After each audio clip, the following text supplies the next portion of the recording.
पिछली रात दिल्ली से कुछ गेस्ट आए थे, तो हमारे कुंदन भाई भी पहुंच गए हैं अपने दुकान। दोनों भाई पैसा कमाएंगे। पैसे बॉटल को रख देते हैं फ्रिज में। नमस्कार दोस्तों, मेरा नाम है सुभाष नेगी और आप देख रहे हैं ब्लॉगर नेगी 27। तो आज के ब्लॉग की शुरुआत करेंगे सहस्त्रधारा के इन हसीन वादियों के साथ। धूप किस तरह से चीरती हुई उन पहाड़ों से बाहर निकल रही है आप देख सकते हैं, और उसके चीख पार उसकी किरणें इस तरह से पड़ रही है जो दिखने में बहुत ज़्यादा सुंदर लग रहा है। आजकल मौसम भी बहुत अच्छा हो चुका है घूमने के हिसाब से। तो हमारे अंकल जी भी आ चुके हैं अपने शॉप में, और कई यात्री भी घूमने के लिए आ चुके हैं। सुबह के टाइम काफ़ी यात्री आए हुए हैं सहस्त्रधारा घूमने के लिए, और आज सहस्त्रधारा में सुबह से ही बहुत ज़्यादा चहल पहल शुरू हो गई है। दिल्ली से कुछ गेस्ट आए हैं, तो अब वो जाने की तैयारी कर रहे हैं। ये देख सकते हैं, अब जा रहे हों चेकआउट करके। तो अभी हम कस्टमर के चेकआउट टाइम को नोट कर रहे हैं। जितने भी कस्टमर आते हैं उनका विधिवत तरीके से इस रजिस्टर में एंट्री किया जाता है। विदाउट एंट्री किसी भी गेस्ट को कमरा दिया नहीं जाएगा, ये रूल होता है। तो इस रजिस्टर में हर कस्टमर का एंट्री करना बहुत मैंडेटरी है।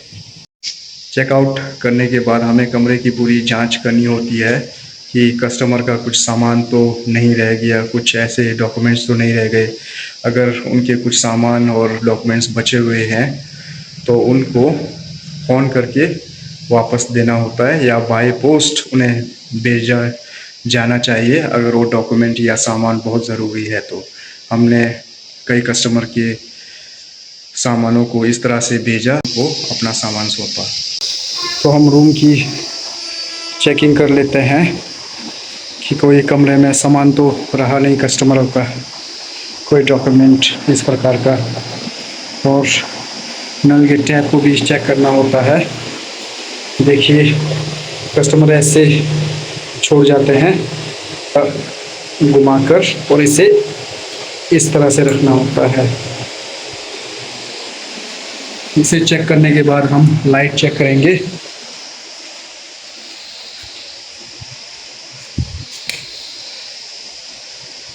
सामान तो नहीं बचा है भाई कुछ। तो हमने रूम को लॉक कर दिया है। अब कीज़ को हाउस कीपिंग डिपार्टमेंट में गोपाल सर के हाथ में दे देंगे सफाई के लिए। तो ये है गेस्ट हाउस का लॉन्ड्री एरिया। चेकआउट के बाद सारे कपड़े यहीं धुलते हैं। यहीं पे सारे कपड़े धुलकर बाहर सुखाने के लिए ले जाते हैं। ब्लैंकेट्स और टॉवल्स को धोकर यहाँ धूप में सुखाया जाता है। तो हमारे कुंदन भाई भी पहुँच गए हैं अपने दुकान में। उन्होंने अपना दुकान खोल दिया है। गुड मॉर्निंग कुंदन भाई। Morning bro, good morning. तो हमारे कुंदन भाई भी पहुँच गए हैं अपने दुकान। दोनों भाई पैसा कमाएंगे। तो रूम चेक करने के बाद हमें ऊपर गीज़र चेक करना होता है, क्योंकि कस्टमर सर्दियों में गर्म पानी की डिमांड बहुत ज़्यादा करते हैं। गेस्ट हाउस में सोलर गीज़र लगे हुए हैं, तो उसे टाइम टाइम से चेक करते रहना पड़ता है। तो ये लगे हुए हैं गर्म पानी के लिए पूरे सोलर पैनल। तो छत से भी गेस्ट हाउस का नज़ारा बहुत सुंदर दिखाई दे रहा है।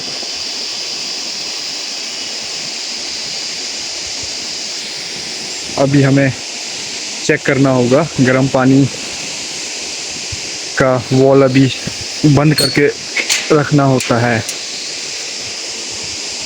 जब कमरों में कोई गेस्ट नहीं होते हैं तो हमें इसे बंद करके रखना होता है। फिर उसके बाद जब भी कस्टमर को गर्म पानी की ज़रूरत हो तो हमें इसे ऑन करना होता है।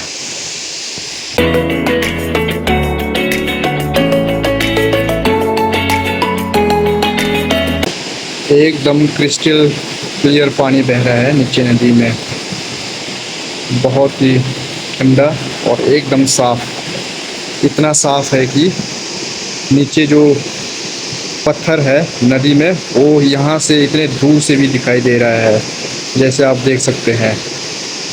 एकदम क्रिस्टल क्लियर भाई।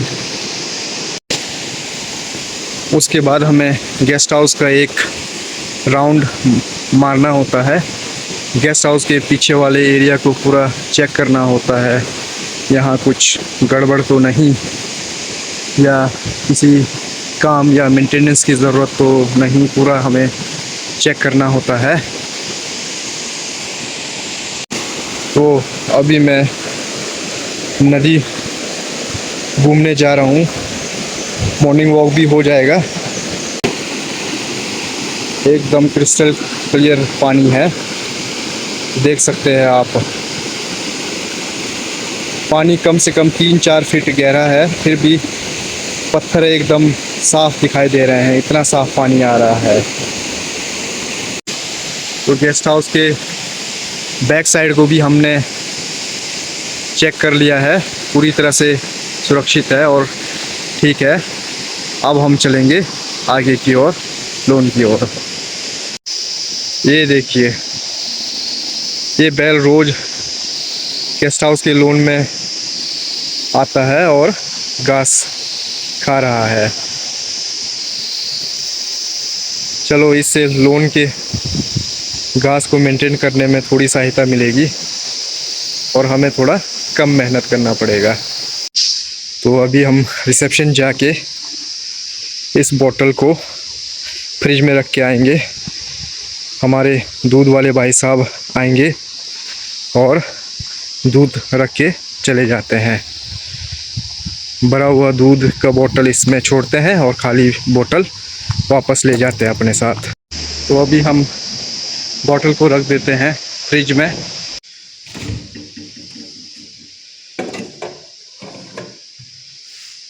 जा रहा हूँ कालीराव यहाँ पर एक छोटा सा बाज़ार है, वहाँ नेपाल से हमारा एक भाई ने हमारे लिए मसूर दाल लाया हुआ है। देखते हैं उसका टेस्ट कैसा है।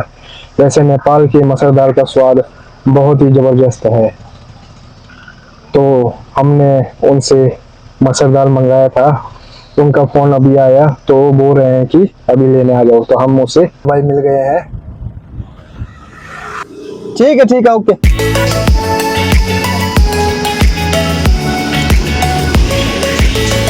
कालीराव का बाजार।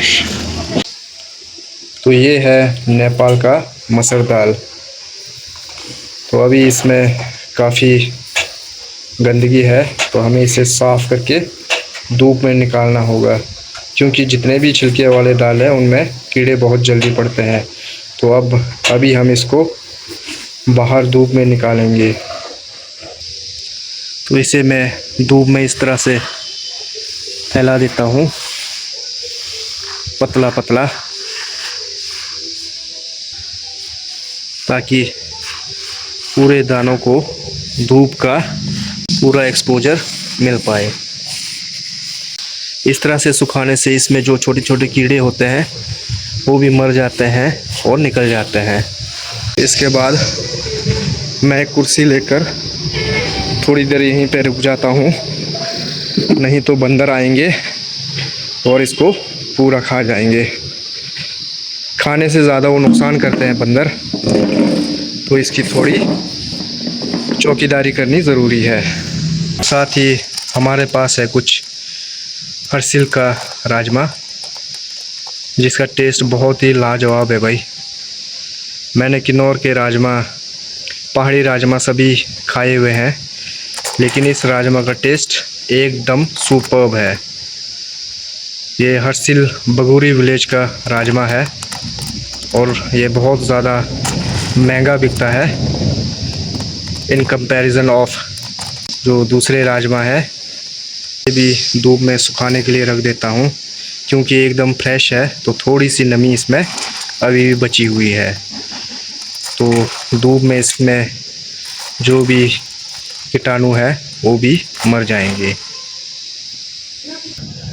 तो ये है बगोरी गांव का एकदम pure and organic Apple, juicy Apple. बहुत ही लाजवाब टेस्ट है इसका भी। इसे हमारे घर से लाए थे हमारे आपा ने।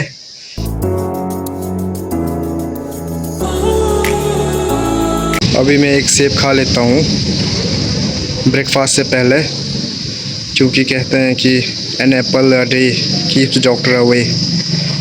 सुबह खाली पेट सेब खाने से ज़्यादा फ़ायदा होता है, ऐसा मैंने सुना है। तो आज लंच में हमने हर्सिल का राजमा बनाया हुआ है। हर्सिल का हो चाहे बगोरी विलेज का राजमा, इसका टेस्ट वाकई में बहुत ही ज़्यादा लाजवाब है।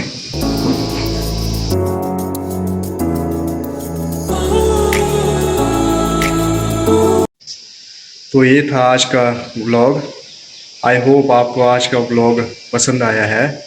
अगर आपको आज का व्लॉग पसंद आया है तो कृपया चैनल को लाइक कीजिए, सब्सक्राइब कीजिए और कमेंट कीजिए।